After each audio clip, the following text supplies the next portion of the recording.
Welcome to the Wrestling Replay. I am Kato. If this is your first time stopping by my channel, what we like to do here is talk about the news in the wrestling world, discuss AEW and WWE televised shows, speak on storylines we like, ones we would like to see, and how we would like those storylines to happen. All right, we have the first SmackDown show since the Hell in a Cell pay-per-view. The show kicks off with an emotional Jey Uso and Roman Reigns. It's been a month since Jey refused to acknowledge Roman Reigns as the head of the table. But after his loss in the Hell in a Cell, he is forced to fall in line or be removed from the family. With the two finally eye-to-eye since Hell in a Cell, a broken Jey Uso repeatedly yelled how he hated Roman, how he's a snake, how he could never be down with someone like him. But in a cold, stern voice, Roman gave the teary-eyed Jey until the end of the night to fall in line. Now, I was a bit confused, I must say, of just why Jey was so emotional. He had a week to really take it all in, taking what had happened to him, taking the loss. But by the end of the night, it completely made sense. Jey Uso would take on Daniel Bryan in a qualifying match for Survivor Series. The Jey Uso we seen in the ring with Daniel Bryan tonight, he fought as if he was still fighting Roman Reigns. Bryan has always been one of the better in-ring performers in WWE, but tonight Jey Uso hung right along with him and got the win, but that's when things changed.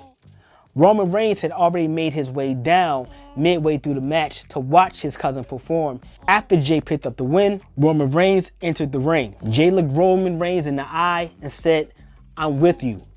You are the head of the table. I understand." Right after he uttered those words, he gave another super kick to Daniel Bryan as he was making his way to his feet, and they hit him with another Uso splash from the top. He looked back at Roman and said, "I'm with you. I understand." In that cold, stern voice, Reigns looked at his cousin and said, "Make him understand," pointing at Daniel Bryan. And then we seen a hell unleashed onto Daniel Bryan, the lights I have never seen Jey Uso unleash before. Now it all made sense. All that emotion he felt all week, all the tears in the beginning of the show, all that hatred, all that anger he felt for Roman Reigns was being unleashed onto Daniel Bryan. He then cleared off the announce table and gave him an Uso splash from the top, putting Bryan through the announce table. But the punishment did not stop there. He repeatedly bashed Daniel Bryan's head into the floor, and this is how SmackDown would go off the air. So now that emotion made so much more sense, it all came full circle. He unleashed what he was keeping inside and embraced his full heel role. I thought that he would rebel a little bit, maybe take him a few weeks to fully embrace his role as a heel with Roman Reigns. So now it looks like we'll have Roman Reigns with Jey Uso fully on his side moving forward. So things have just gotten more interesting in that SmackDown locker room.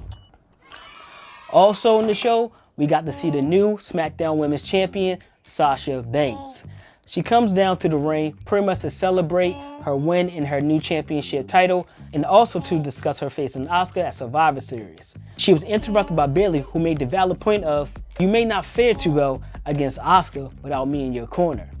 This led to the two ladies deciding to face each other in a rematch on this coming episode of SmackDown. I hope the match ends in controversy so this storyline can stretch out just a little bit further. I would love to see that.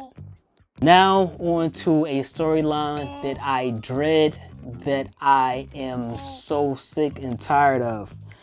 That is the Murphy, Rollins, and Mysterio triangle. We get a segment where Murphy says he has to apologize to Dominic and Rey face to face as a man. He had made some mistakes and he has to own up to them. All right. So Murphy and Aaliyah make their way down to the ring and ask for Rey and Dominic to come out so that he can formally apologize. Of course, they don't show up. Instead, you got the Messiah, Seth Rollins. Well, it wasn't too long before Dominic made his way down to the ring and a brawl ensued between him and Rollins, with Murphy getting in between, pulling Dominic off of Rollins so that Murphy can jump into the action. At that time, Seth Rollins weaseled his way out the ring, leaving Dominic and Murphy face to face as the two start to go at it. Rey is not going to stand back and watch his son get pushed around. He makes his way down to the ring, and just as Murphy is positioned to take a 619, Aaliyah jumps in front of Ray and stops any more punishment being done to Murphy. During this segment, Aaliyah admits how she is in love with Murphy. Aaliyah is 19 years old. I understand that it's legal. I understand that some states 16 is legal, but this is sickening. Murphy is at least, what, 31, 32 years old. This is just a sickening love story. And I don't understand why WWE constantly wants to push a love angle onto the fans. You could easily push Aaliyah Mysterio just by sticking by her family, sticking by her brother, helping them get a win over Rollins, and let this storyline end, because this storyline as a whole has dragged out just way too long. The fire has burned out a long time ago on this storyline.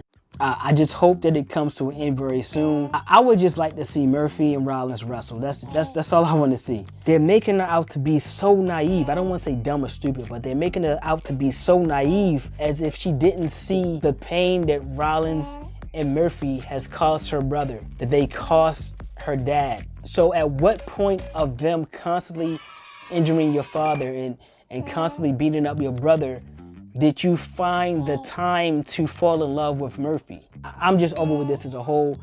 I can't wait for it to be over. Other than that, SmackDown wasn't a bad show. It was a pretty good show. I was intrigued by the fact that the women team is not equipped yet.